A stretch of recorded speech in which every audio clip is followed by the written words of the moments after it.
Broadcasting from the business capital of the world, this is the Podcast Business News Network. Welcome back to the show. Randy Swaim, bringing freedom to Woohoo. potential, joining us here, coaching for relevance. If you don't know him, you're going to get to know him today. He's a leadership coach, speaker, and so much more. How Yep. are you? Doing good. Doing good. All right. Tell us what's been happening the past week, what's going on in your world, and of course, we're going to talk more about your services, and always great to see your stories. Well, all I will say about that is it's been a little bit challenging. Just with you heard me coughing there just for a second, and so I had to get through some of that last week and everything. But there was, um, but some good things happening with what we're doing here still. But also, there's a group out there that is uh, basically going to be highlighting my coaching for relevance in Google and all that kind of stuff, and getting the word out a little bit more and all that. So that's kind of neat for how that's going. Perfect. Well, I'm glad you're okay. You look good. You got Yeah. some tan going on. Have you been anywhere? No, not too much. Just a little bit of work and just doing administrative stuff at home. So Oh, well, pleasure to have you back as always. yeah. There's so much that you've shared here on this platform, and I know you'll share more today. What did you want to guide our listeners with? Well, today what I thought I would do, and there's some aspects about neuroscience with it, but um, what I was going to do is share. I saw a lower level manager doing this, uh, uh, you know, before, but there's an aspect that people kind of need to think about, and it's a deeper level of leadership and really connecting with your team and things of that nature and everything. And but there's one aspect about it that you want to make sure you avoid and not get uh, going, because that can, um, depending on how you're thinking and how your mindset is coming into play, uh, that can be a very dysfunctional thing, because um, that's something that we can kind of just be aware of. And true leaders need to be aware of that, how you're not letting that kind of stuff sort of happen. And I'll mention that as we go forward. Oh, well, you've been around the block in your field, in your career for so many years. We always talk about leadership, how things have changed, and pretty much it's the same in a sense as you've mentioned in the past. What stories are we going to hear about today? Well, what I will do is I will say that it's not as much um, stuff that you saw and all that, but it's stuff that in the journeys that people have, what are they really learning? And if you look at what a lot of the main mindset of a lot of the people out there have, it's not real leadership, and it's dysfunctional on what you're trying to accomplish. And so I'll just mention a couple of things today, and then what I'll do is I'll share kind of what you saw with this particular, lower level manager and stuff, and how that can get in the way that people don't realize. And one thing, you've heard me share this on the show before, but the neurotransmitters, on your neuroscience, the chemicals that your brain releases.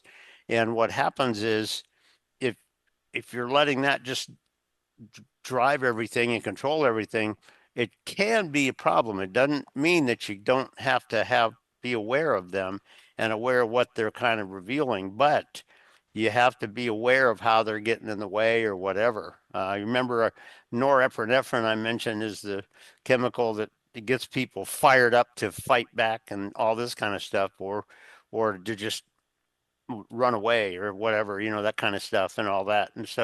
Um, and so it's just something to think about. And I'll just share with you the basic story of this one sort of lower level manager who likes to, think they're a leader, but they're not really at this point. Um, they're a control freak, kind of thing, but that's about it. And so one of the things that I'll just kind of share with you, and I'll just do this. This will be fairly quick, but it will highlight one aspect that all leaders, all managers, all control people in companies and all, you have to be aware of, and you have to make sure this doesn't overly happen in your people when you're dealing with your teams and all that. And so one of the things is that this person, if you think about it, if you think about it, this person, when she would talk with, say, new clients or new peoples, this person would basically constantly ask questions and get Mm-hmm. them talking and all that kind of stuff and all this and you could tell that this person was that this was trying to bring this person into their friendship, in what they're doing. But what you also find is the way that this particular manager interacted with Yeah. even team members is very dysfunctional in many ways, very dysfunctional and control freakish in many ways. And there's one time where uh, I know that this person was with one of their people, and the person was just literally just made a uh, comment, which was a positive comment. It wasn't anything negative against anything, uh, but they made this thing to a client. Well, her reaction was slapped the table Okay. and told them, get out, kind of thing. And, that's not how you want to interact with your people and stuff like that. And, and so the only thing that I'm just going to mention here is that uh, a number of people out there will initially, to, connect with people that they just met or whatever, in a positive way. But what you have to understand is what is your real drive on this? Because a lot of people, when they do that, they're not really trying to just connect with the people. What they're trying to do is to just, automatically and immediately pull them into rote, control freakish, you know, um, positions where you're just in total control of them, even when it's not a good time and things like that. And so it's just something to think about that when you're doing that. Like I said, the neuroscience, when your brain is trying to want to do something, guess what? And you're focusing on one aspect that's not proficient and not professional. Um, what can happen a lot of times is that this when your brain releases one of those neurotransmitters, it may be something that is crazy in the way that you go forward interacting with people. And because here's the thing, if one of your team members uh, maybe made a comment to somebody that you didn't want them to say, guess what? You can have a peaceful but positive, truthful conversation with them without going crazy in it and all this kind of stuff. And so it's just something to think about. And there's some neuroscience aspects with this and how your brain is actually thinking. Mm-hmm. But when you're talking about, you being the leader in your place, if you're constantly bringing up aspects that make people hate each other or fight with each other or just that kind of thing or whatever, um, you're not really developing team synergy. You're not really doing a lot because a lot of people think that their goal in this is to just make everybody just capitulate to me, just shut up and do it my way or whatever, kind of thing. And that's kind of a little bit of a dysfunctional way, but not everybody, but some people out there will sit there and connect with people in such a way where you can bring them in and control them. And if that's your whole focus is not as much on team synergy growth, becoming real strategic success, and all of that kind of stuff. And so it's just one situation that I saw, but that can happen something.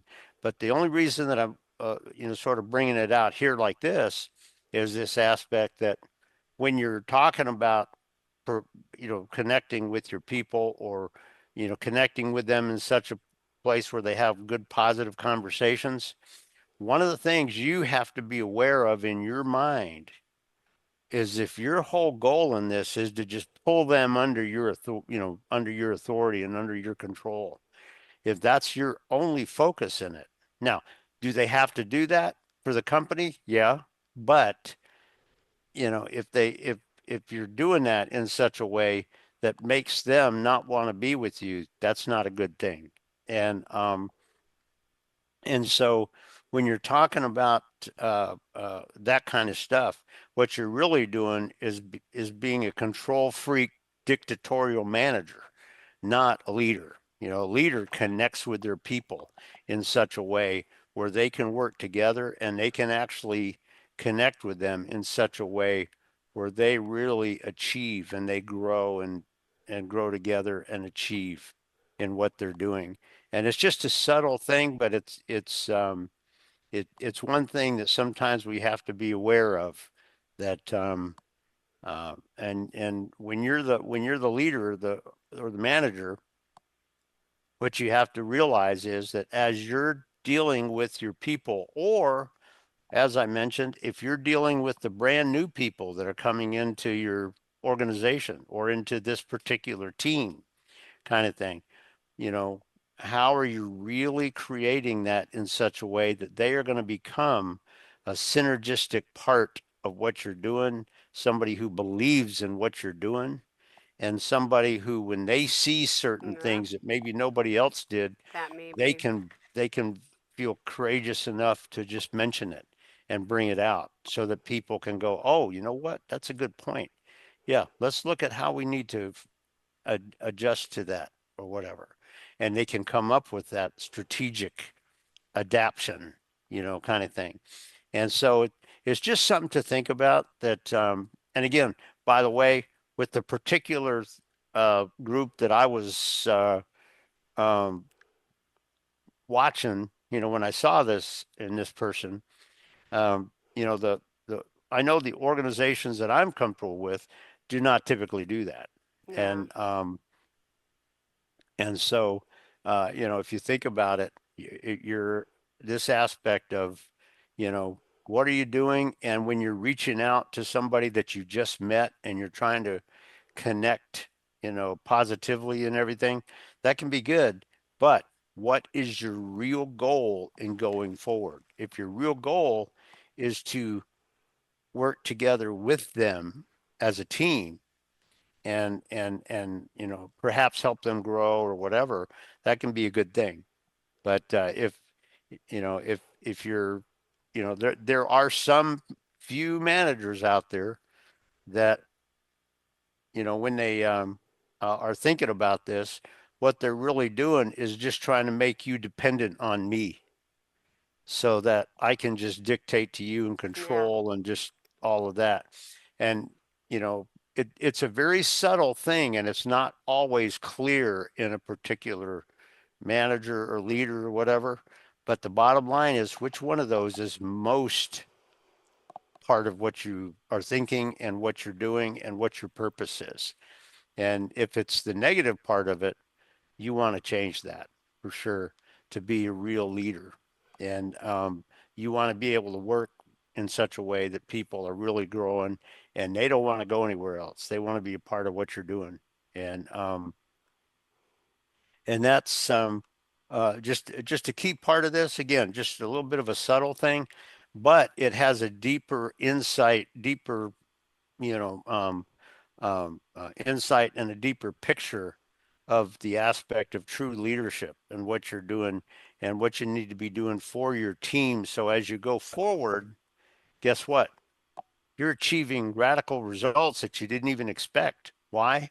Because the team is truly together. And they're not together just because you ordered it. They're together because they came together and they wanted to be together. And those are just some of the aspects that sometimes people don't think about. Um, it's not just about being your control freak and all that, but it's about leading your people in such a way that amazing results can happen because the people have really grown and become and all of that.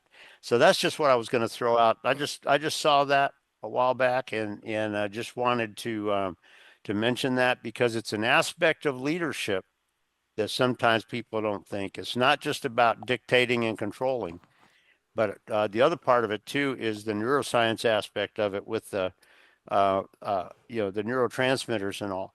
When if you're interacting with your people in such a way that their brain is releasing norepinephrine, guess what? They may Mm, be fighting, they may be resisting, they may be frustrated, all get out. yeah.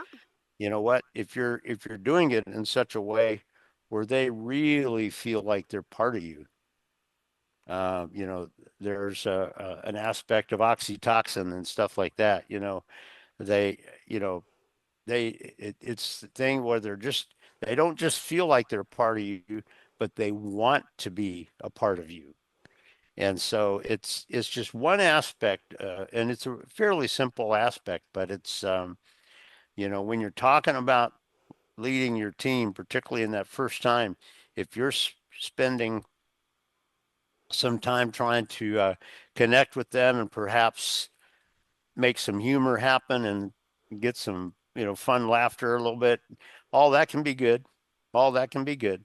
Okay. But on the other hand of that, what I want to challenge people to think about when you're doing that, what is your real purpose? And if I was coaching somebody, that would be one of the questions I would ask them. When you're doing that, what is your real purpose? Because if your real person, if your real purpose is just, connecting and letting them want to be a part of what we're doing together, and bringing in and working with us and working with me and I'm working with them, that's cool. That's totally cool.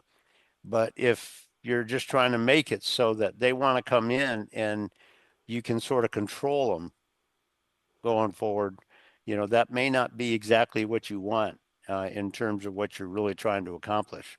So it's just something to think about. And it is, I will say this, it's a subtle difference between managing and actual leading. Because when you're leading, you kind of connect with your people. You don't just, threaten, dictate, point fingers or whatever. You connect with them in such a way that they are really becoming and growing with you. So I just thought I'd bring that up today. It's just one picture, one image that I saw a while back, and but it's one aspect that maybe a few people don't fully understand, but you want to, and you want to kind of have an understanding of the neuroscience and the real true leadership of what you're really doing and getting in such a way where you don't have to do the threats and the control freak stuff as much going forward. Because if the team is all together, truly, guess what? They're probably going to be following you, and you're probably going to be working with you, and and that can be good. But that's just what I thought I'd throw out there. Just one picture of it, of a fairly simple thing. But keep in mind that when you're talking about leadership, that's a true aspect of it. It's not just about you threatening and playing control freak games to try to get them laughing so that they're just going to capitulate to you. If that's your whole purpose in it, yeah, it's not exactly what you really want. And so it's just something to think about on that. And I'd leave it for people to just think about. Mm, no, we still have more time to talk and to chat. Okay. And what else? I mean, we always talk leadership. It's not a bad thing. That's what you do for a living. That's what you strive on and you try to make Yeah. people better in. Is there something else in the workplace besides leadership that you see is lacking that sometimes goes hand in hand with this or comes up when you're working with leaders? Is there other things that you see, that are contributing to the success or not such success of a company besides leadership exactly? What would be the next thing below leadership that you see really, companies needing to work on.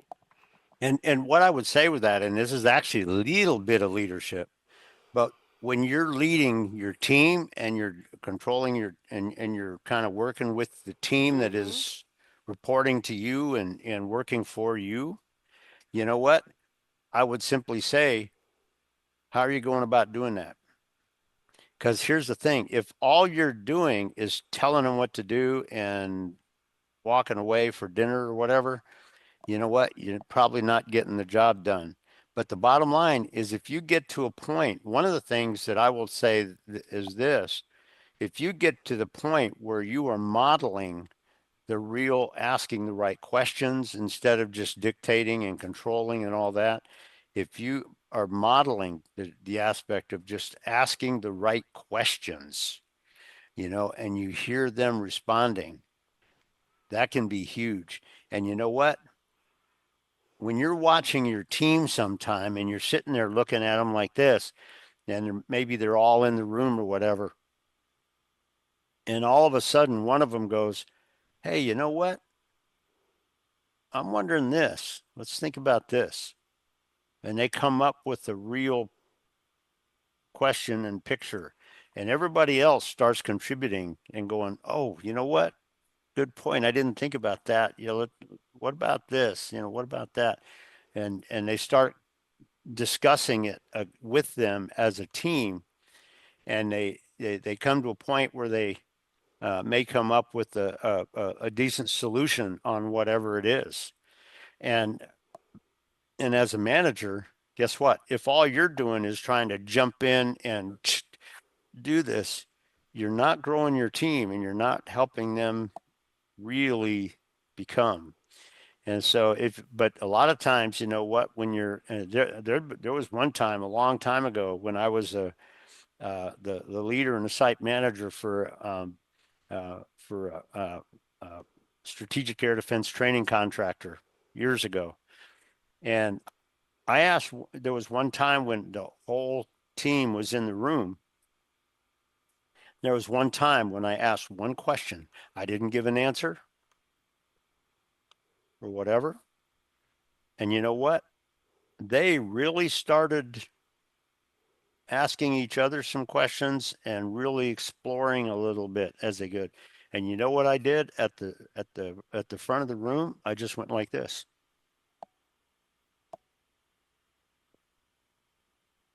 And I let them explore, and they came up with some good aspects. They came up with some good Yeah. answers. And you know what? At the end of the discussion there, when they were done talking with it, and they had come up with what they thought was a good solution for it, Yeah. I stood up there and I looked at them. I said, "You all have my compliments. Good. That's what I would have come up with. But you know what? You guys came up with it. You guys are awesome. So good job today." And they were smiling and they were appreciative of it. And so it just, when you think about it, if all you're thinking about on your team is pointing fingers and dictating and playing control freak games and all that, you're not getting the job done. And if you're trying to befriend people so that they will let you just control them and dictate and all that kind of stuff, and if that's your purpose, that's not really what you want.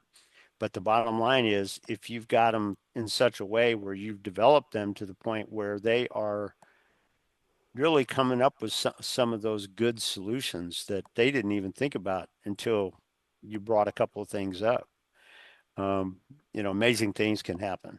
But you know what? That's a good part of leadership. And when you're dealing with your team, and guess what? When you're dealing with an individual or maybe two individuals in your team, guess what? That can be the radical thing that you need to do sometimes.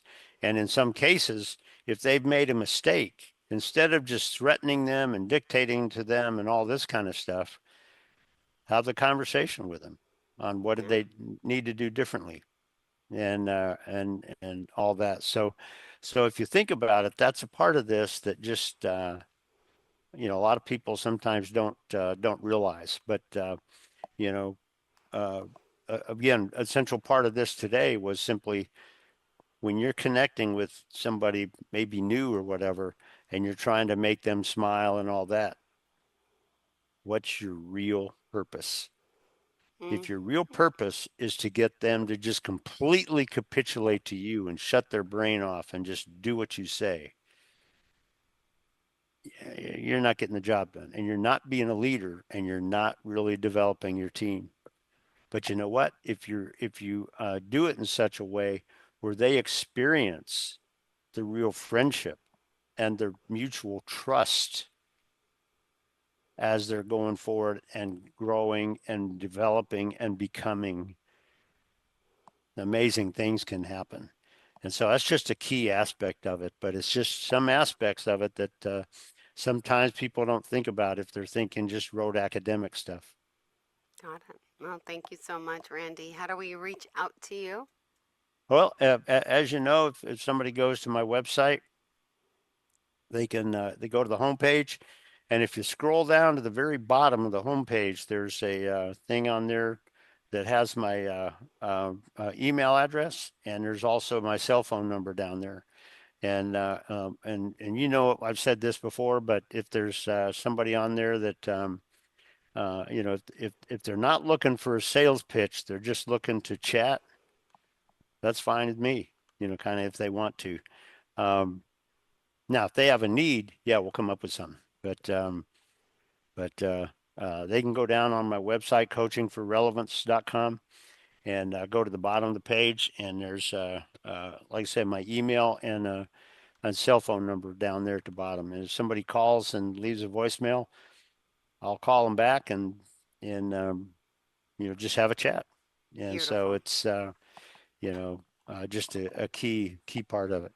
All right. Well, thank you so much. Always a pleasure having you. Enjoy the rest of your day, darling. And I'll see you next week. And to all of our listeners, stay with us. Randy, we love you. Well, I tell you what. Well, I tell you what. I appreciate and I love you as a great friend. You're my lady. I mean, I really do, Jill. I just appreciate you, and I appreciate being on here with you. And so Thank we'll you. look forward to being on next week. And I hope you have a wonderful week and a good weekend. Oh, me too, for your sake as well. That's what I meant. Thank That you. sounds good. I Me too. understand that. Yes, you know what I meant. There All we right. go. Thank you so much, sweetheart. Okay. You How have a great one. selfish. Okay. She's wishing herself well, not him. Goodbye, honey. Okay. Take care, lady. We'll see you next time.